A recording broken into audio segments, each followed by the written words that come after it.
office in Wilmington, Ohio.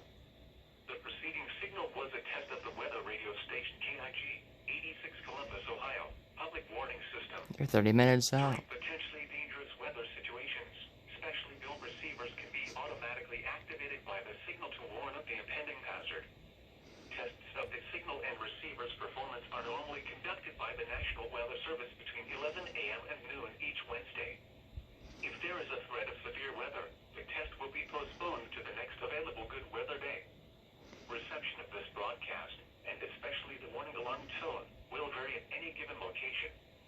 This variability, normally more noticeable at greater distances from the transmitter, can occur even though you are using a good quality receiver in good working order.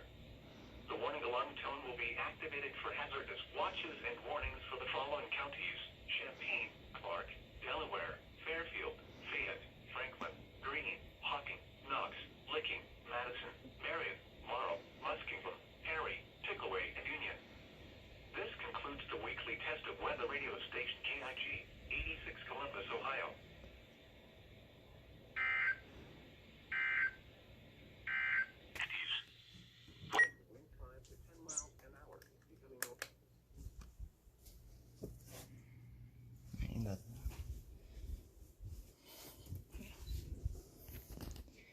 Yeah, it was another time I forgot the test.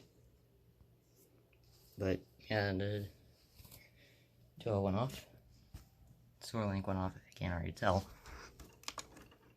Oh, oof. 94-210 went off, and the WR120 went off for its last day staying here. Right?